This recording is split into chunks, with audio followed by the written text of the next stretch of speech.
आज का विषय है मोहनीय कर्म। यह कर्म आत्मा को सम्यक्त्व और चारित्र गुण का घात करने वाला है। यह कर्म मोहनीय कर्म अपने और पराये का विवेक में तथा स्वरूप रमण में के विषय में विपरीतता लाता है। यानी जिसका जो स्वरूप है उससे मतलब उल्टा ही हमको मतलब समझ में आता है। ये जो आठों कर्म कहे हैं, आठों कर्म में सबसे शक्तिशाली कोई भी कर्म हो तो यह है मोहनीय कर्म। जैसे यह आठों कर्म में यह राजा के समान है, बाकी के 7 कर्म प्रजा के समान है। जैसे यह कर्म जाता है आत्मा से दूर, ऐसे ही आत्मा में वितरागता प्रकट होती है। यह जो मोहनीय कर्म को शराबी की उपमा दी। जैसे जो मदिरा पान करता है वह व्यक्ति अपनी शुद्ध बुद्ध खो बैठता है, कभी वह गटर में भी गिर जाता है। बोलने का विवेक नहीं, व्यवहार में विवेक नहीं, अपना नियंत्रण मतलब उसको मालूम नहीं मैं क्या बोल रहा हूँ, क्या कर रहा हूँ, वही उसको पता नहीं। तो ऐसे ही मोहनी कर्म के उदय से क्या करना चाहिए, क्या नहीं करना चाहिए, किसका त्याग करना चाहिए, किसका त्याग करना चाहिए, यह सब विवेक नहीं कर पाती है और हमेशा संसार के विकारों में ही उलझी रहती है। मतलब आत्मा का शुद्ध स्वरूप अनंत चारित्र गुण है। मोहनीय कर्म उसको आवृत कर देता है। मतलब तो आत्मा का जो शुद्ध स्वरूप है, आनंदमय स्वरूप है, उसकी जगह पे आत्मा को हमेशा यह मेरा, यह मेरा, यह मेरा इसी में लगा के रखता है। मतलब जिसके द्वारा इंद्रियों के क्षणिक सुख में ही मतलब उनको अच्छा लगता है।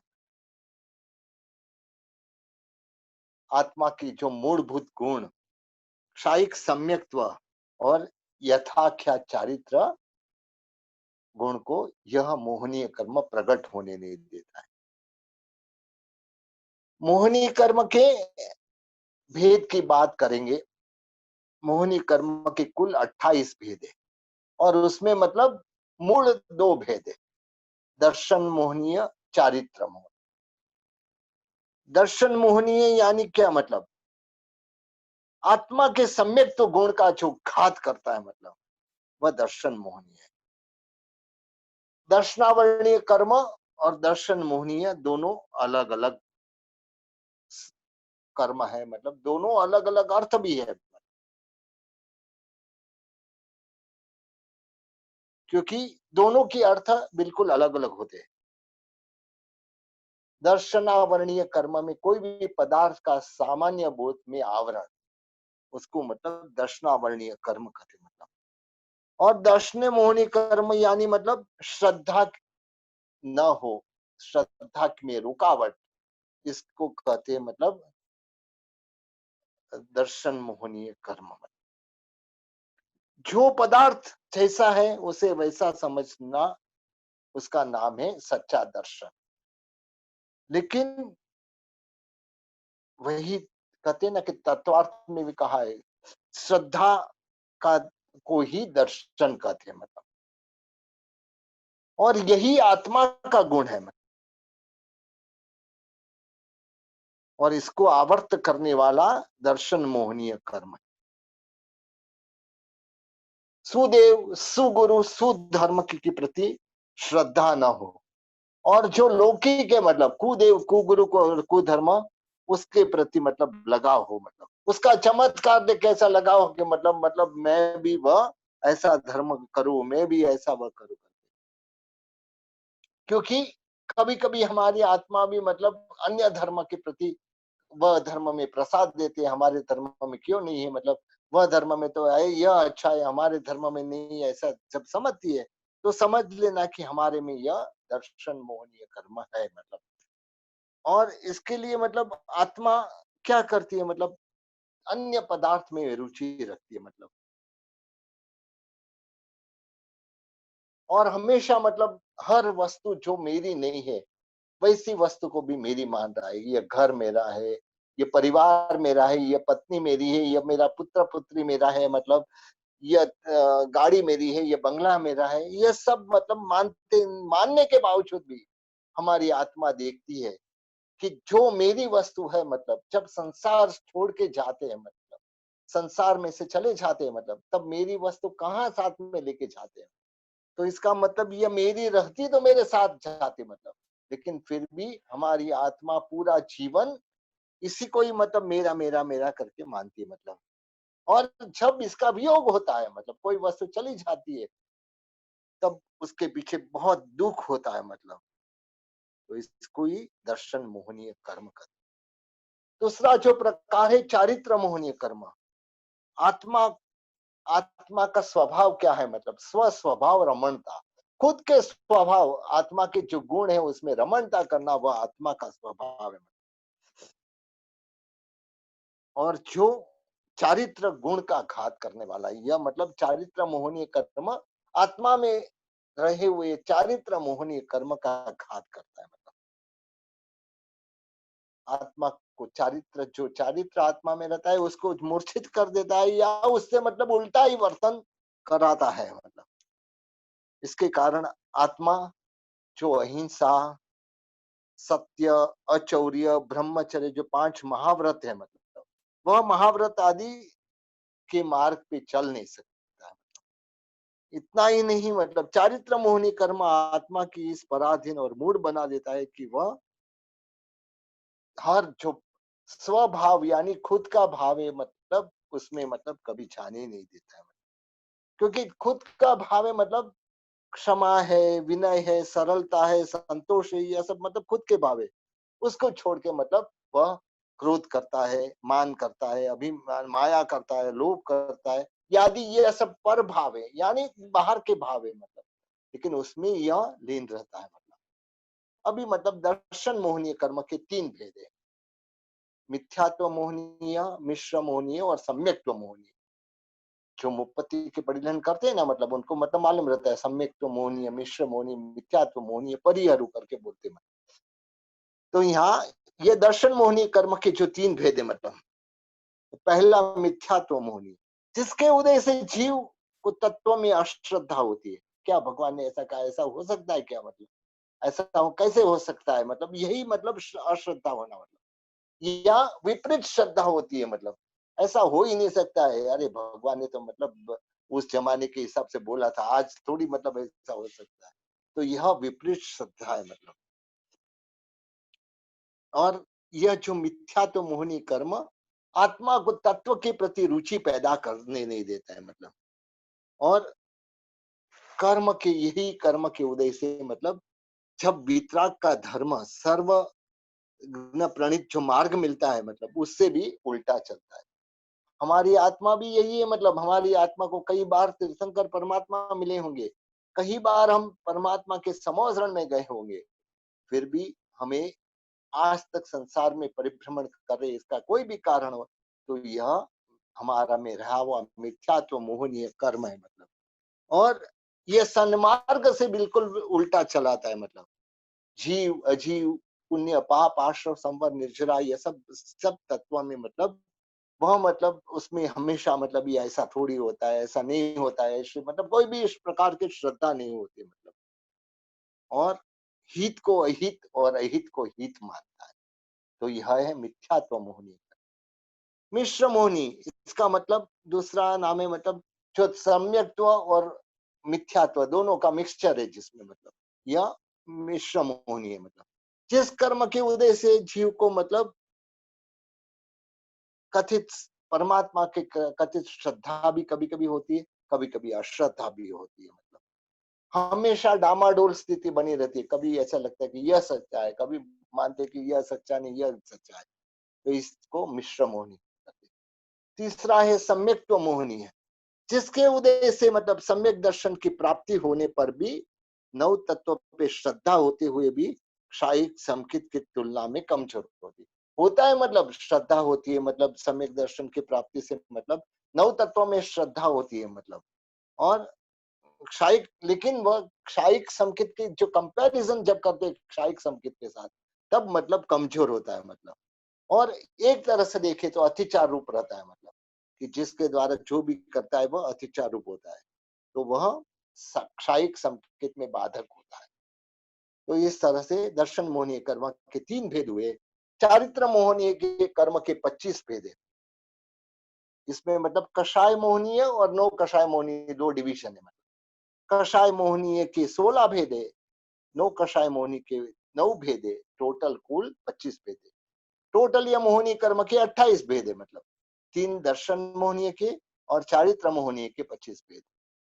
अब मतलब एक एक भेद को 25 भेद को समझेंगे।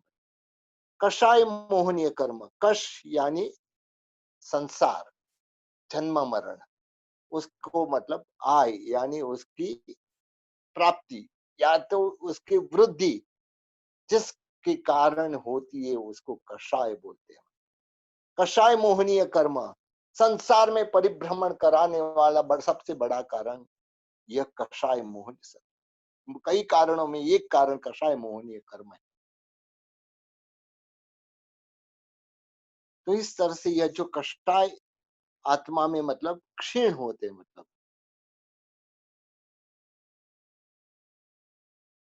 यह कर्म के कारण क्रोध, मान, माया, लोभ, यह कषाय की जो जिसके द्वारा उत्पत्ति होती है, ये मोहनीय कर्म के एजेंट है। मतलब मोहनीय कर्म के मतलब यह कि क्रोध, मान, माया, लोभ मतलब मोहनीय कर्म बढ़ाने वाले हैं।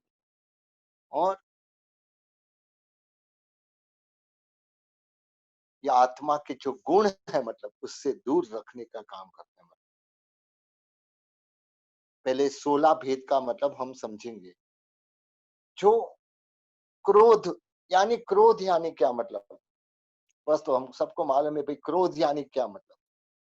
तो क्रोध यानी संभाव को भूल के मतलब आवेश में आके रोष करना, दूसरे पे रोष करना, दूसरे पर अपकार या उपघात करना, उनको मारना, मतलब उनको मतलब कुछ ना कुछ गाली देना, मतलब उसके क्रूर परिणाम यानी क्रोध।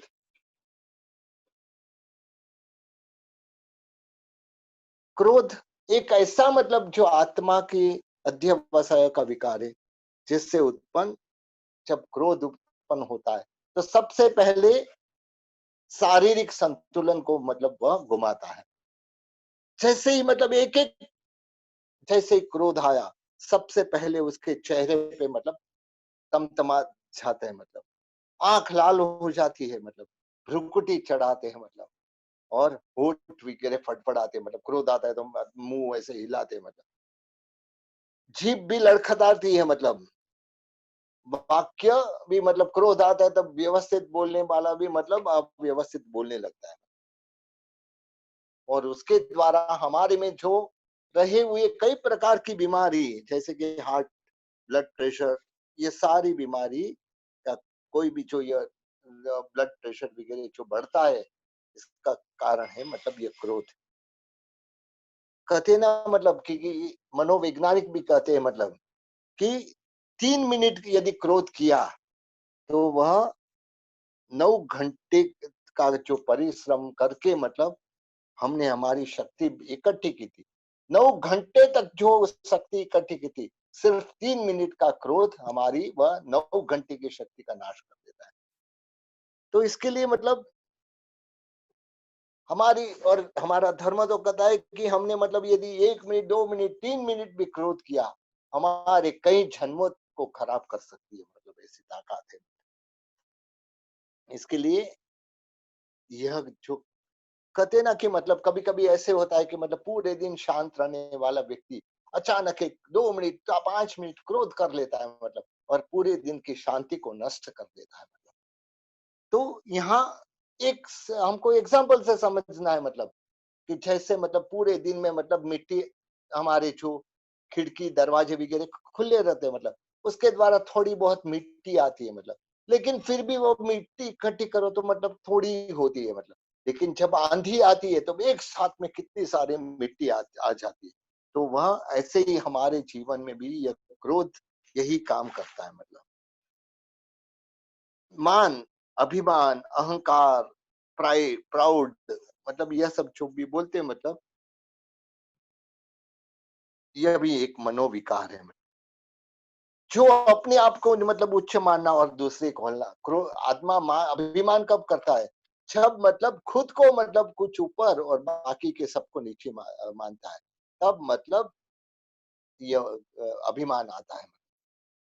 योग शास्त्र में भी हेमचंद्राचार्य ने कहा है, मतलब कि मान विनय, श्रुत और सदाचार का नाश करने वाला होता है, क्योंकि जब मान आता है तो विनय गुण नष्ट हो जाता है, मतलब और जो ज्ञान है पाया है, मतलब वह भी चला जाता है।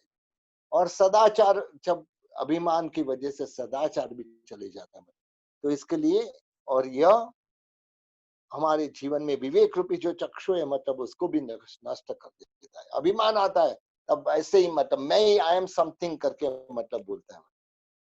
इसके बाद में माया, कपट भाव, वक्रता, मन वचन काया की प्रवृत्ति में एक रूपता न होना, मतलब मन में कुछ रहना, वचन से कुछ बोलना, बोलते हैं ना, बगल में, मुंह में राम और बगल में छुरी, मतलब तो इस तरह से, मतलब यहाँ प्रवृत्ति मन वचन काया की जो तीनों की प्रवृत्ति में एक रूपता नहीं होना, मतलब कथनी और करनी में मतलब असमानता होना।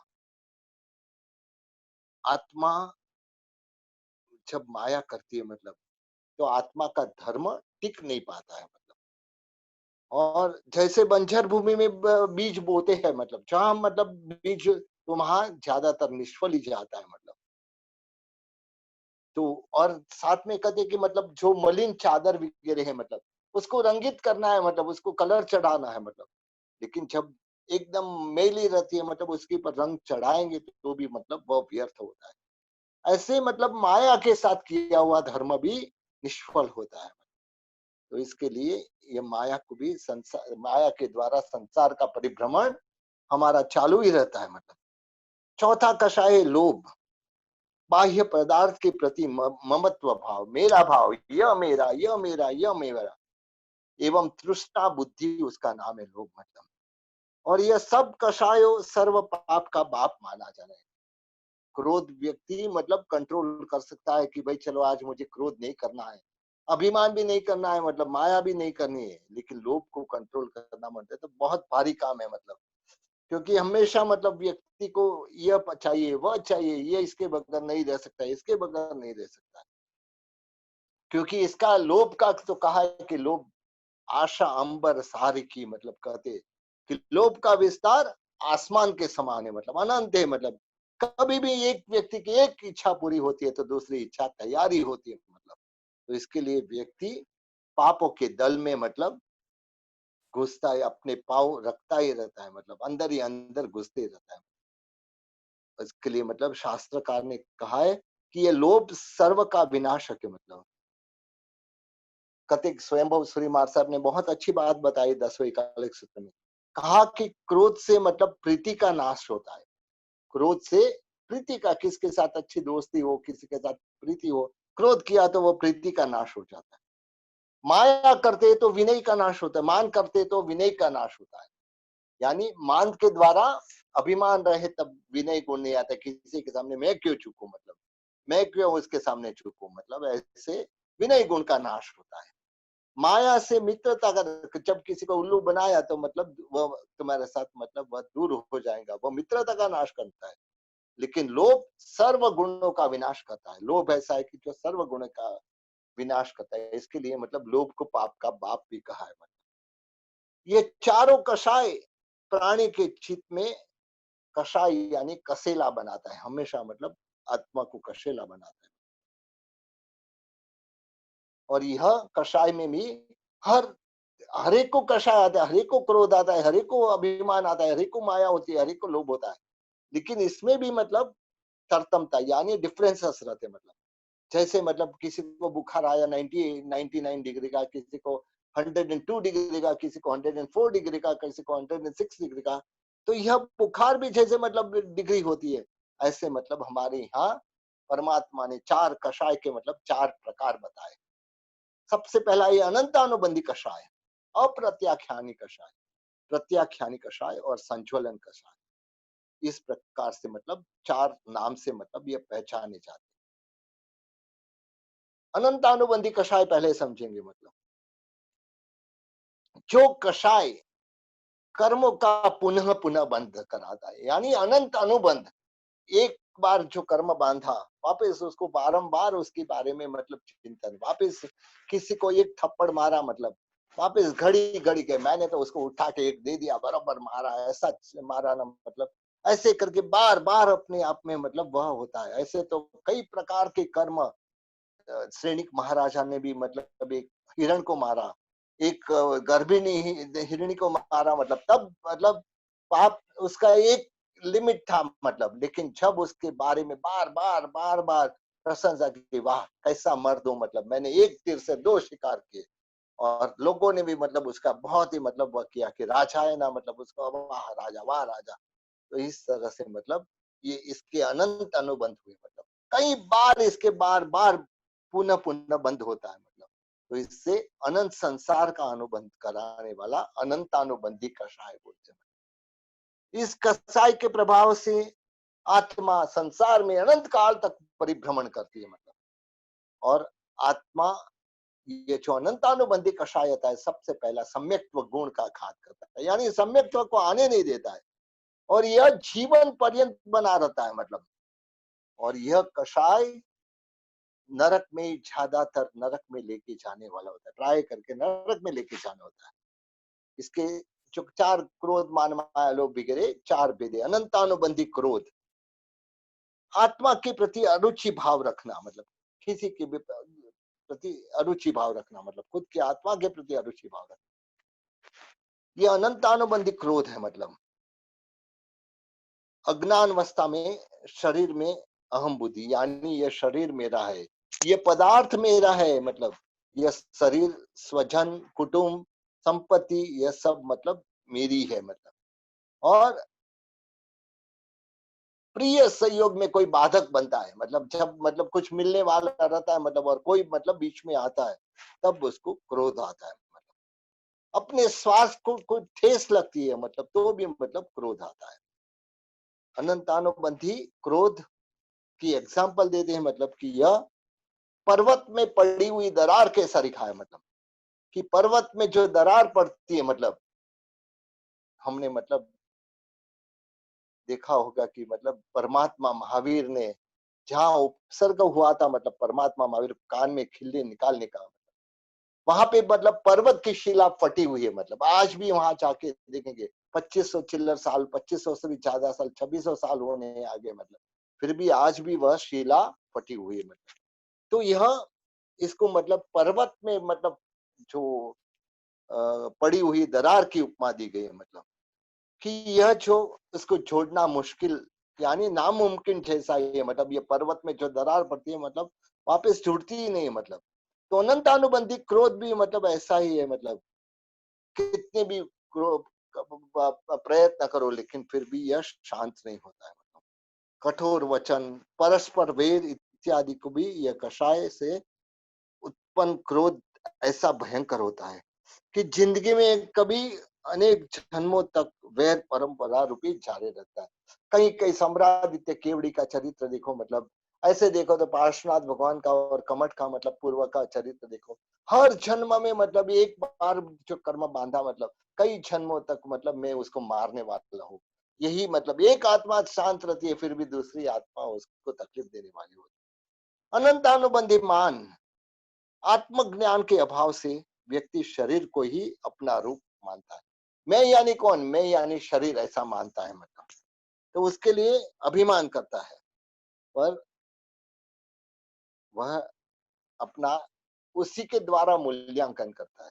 लेकिन हमारे में कई बार बोलते हैं, मतलब अभिमान तो राजा रावण का भी नहीं रहा है। मतलब तो हम सब तो क्या है, मतलब ये मान पत्थर के खंबे के समान है। जैसे पत्थर का खंबा रहे, मतलब कोई भी कितना भी मतलब झुकाना चाहे, मतलब वह पत्थर का खंभा टूट जाएगा लेकिन कभी झुकेगा नहीं।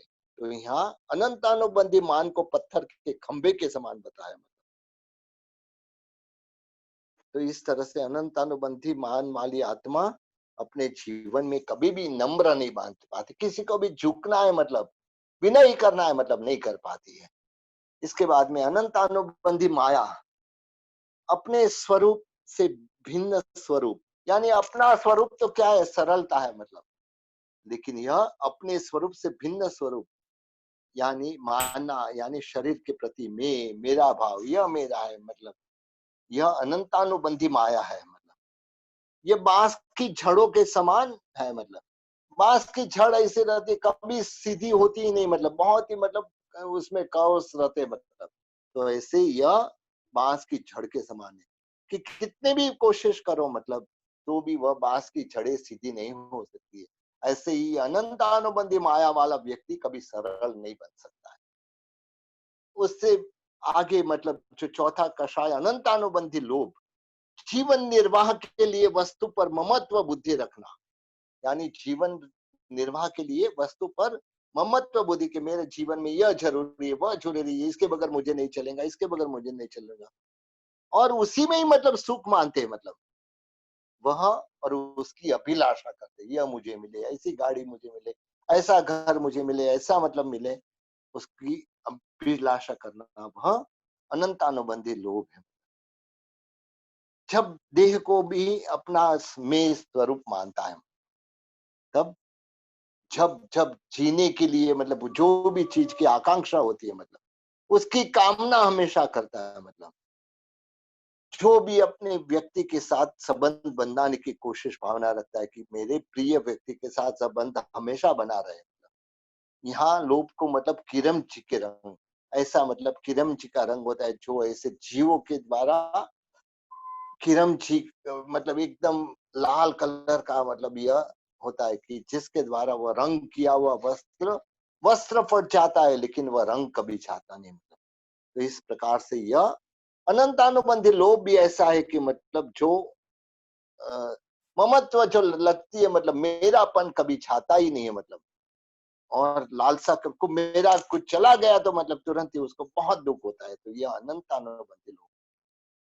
तो इस तरह से मतलब ये चार जो पहली हाईएस्ट डिग्री है मतलब, अनंतानुबंधी कषाय यानी सबसे हाईएस्ट डिग्री है मतलब। अब मतलब उससे थोड़ी कम डिग्री अप्रत्याख्यानी कषाय, जो कषाय आत्मा को देश विरोधी धर्म का यानी श्रावक धर्म को प्राप्त करने में बाधा पहुंच जाता है।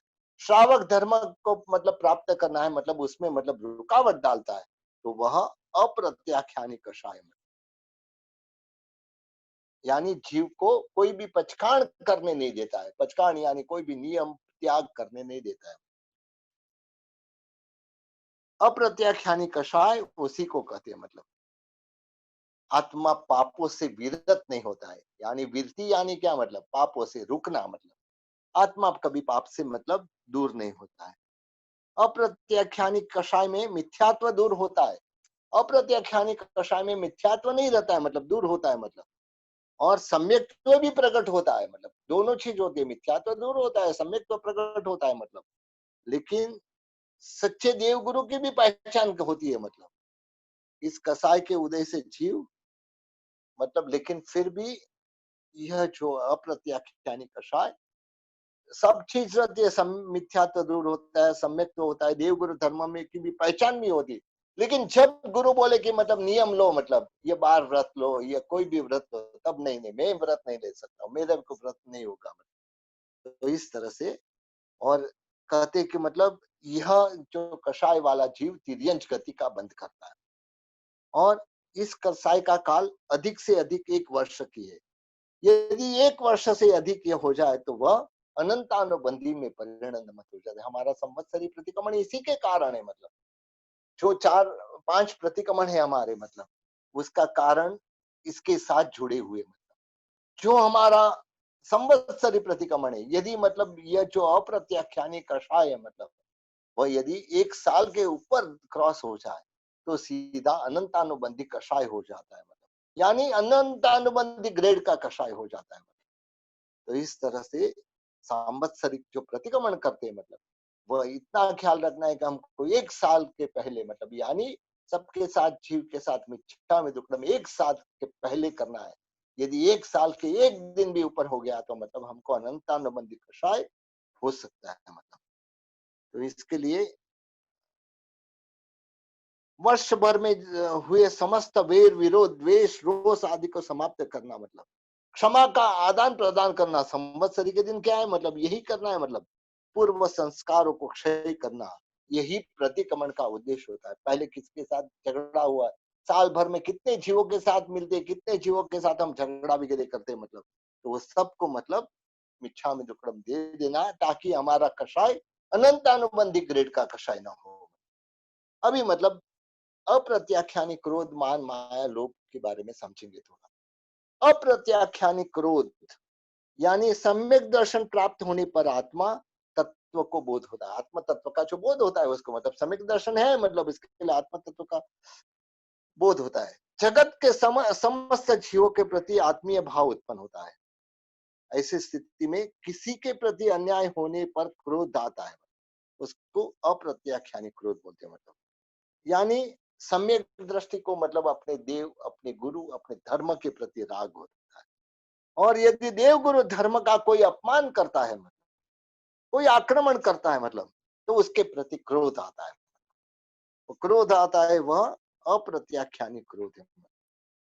जैसे वस्तुपाल तेजपाल की बात आती है कि वस्तुपाल मंत्री थे, तब मतलब एक बार कोई छोटे साधु ने मतलब नीचे काजा डाला मतलब, और जोगानुजोग ऐसे हुआ कि राजा का जो मामा नीचे से जा रहा था उसके ऊपर गिरा मतलब, और आके उसने मतलब जो बाल साधु ने मतलब जो कचरा काजा नीचे डाला था उसको आके थप्पड़ मार दिया। वस्तुपाल को इतना गुस्सा आया, महामंत्री थे मतलब उसको इतना गुस्सा आया कि मतलब हमारे साधु को मारता है मतलब, उसके गुस्से से मतलब उसके हाथ कटवा दिए मतलब। तो यह अप्रत्याख्यानी प्रकार का क्रोध है मतलब। अपने धर्म के प्रति कोई आक्रमण करता है तब ये क्रोध आता है, यह अप्रत्याख्यानी प्रकार का क्रोध है। यह क्रोध कैसा है मतलब पृथ्वी में आई हुई दरार जिस प्रकार पानी के संयोग से भर जाती है, यदि पृथ्वी में मतलब दरार पड़ती है मतलब तो कभी कभी ऐसे होता है कोई मिट्टी और पानी वगैरह आ जाता है तो ये दरार बंद हो जाती है। तो ऐसे मतलब यह अप्रत्याख्यानी क्रोध की आग थोड़े परिश्रम विशेष परिश्रम करते हैं मतलब तब मिट सकती है। ऐसे अप्रत्याख्यानी मान सम्यक दृष्टि का अर्थ होता है कि वह स्वाभिमानी होते हैं मतलब सम्यक दृष्टि जो होते हैं स्वाभिमानी होते हैं, यानी स्वस्वरूप की प्राप्ति के लिए देव गुरु धर्म का राग होता है। ये उनको देव गुरु धर्म के प्रति एक प्रकार का राग होता है और उसका गौरव होता है मतलब। यह अप्रत्याख्यानी मान है।